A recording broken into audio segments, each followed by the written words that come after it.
And make sure your knees are protected. You're going to round your spine up, meaning supported, and then inhale, shoulder blades down the back. Exhale, round, so it's like you're doing the bridge. And if for any reason you did have an issue with being on your knees, you could do bridge pose here. So you're articulating, round, and inhale. Now, if you care to add on, curl your toes under, lift up your shins, and then do the beast, the hover, which is shins off the floor, flexion, extension, flexion, extension, flexion, extension. All right, 2 more. This one is a little harder. You're doing great. Now, recover. Let's take a child's pose just for a moment. Inhale. And then come back to hands and knees. And lift up your shins and your toes. If you would like, take your right arm out and your left leg out. Your right elbow taps your left knee. And then you stretch out again. You round your back. You stretch out again. Breathe in. Exhale. Try to make your back like a table before you start the rounding. Again, 7. Hips are level. 8. 9. Good. 10. And now the other side. Hand to knee.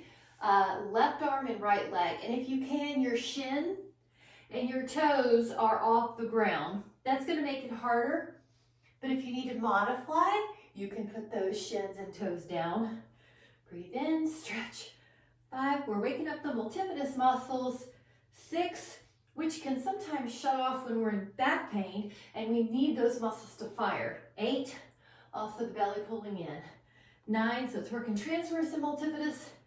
10, again, take a child's pose. Good.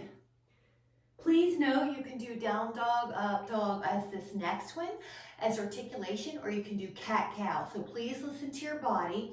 So if you're doing the down dog, you go into an upside down V, you lift your heels, you articulate your lumbar spine, and then you go into up dog, which is extension. You tuck your chin, you push up to your upper back, middle back, lower back, your heels come down.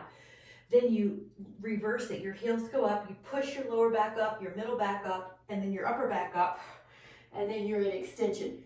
And then you tuck, upper back, middle back, lower back. So you're not just hinging at the hips and like a book opening up, a hardcover book, but you could do cat-cow if you need to, or if you need to, go to your forearms and make it more core and arm, shoulder strength. If your wrists need a break, breathe in and tuck. Now we're only going to do 1 more of these. Inhale, lift, articulate, lift up dog, and exhale. And then lower your shins and take a breather. Good job. Now we're adding on from here. You're going to be on the elbows and on your toes, but if you need to modify, go to your flesh above your knees. Here we go, plank.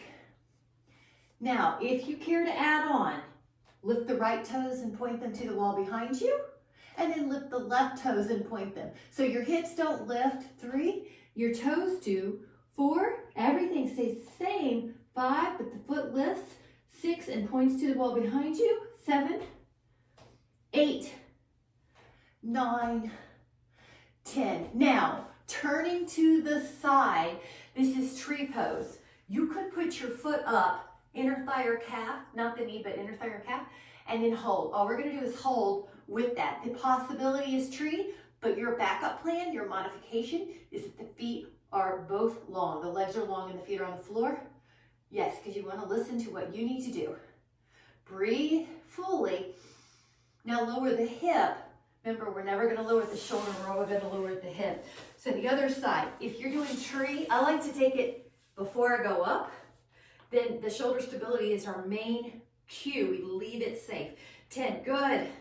9, and that looks great. 8, 7, 6, 5, 4, 3, 2. Inhale, lower. We're gonna switch it up with a reverse table or reverse plank. So the planks are in all angles. So this is one table. Here's reverse plank, and we come up. You're probably looking towards your toes. 10, 2, 3, 4, 5, 6, 7, 8, 9. Lower your hip, and then let's take a stretch. This is forearm. Pull your fingers down. This one feels really good after being on your hands, your wrist, and the other one. We do want a little stress or challenge to the wrist sometimes, because what if you were to fall and put your hand down by accident, and to catch yourself, the wrist needs to have some strength. So pull the other way, but we don't want to hurt it along the way, so you're paying attention to the cues your body gives you as we do these challenges. Good, other hand. Good.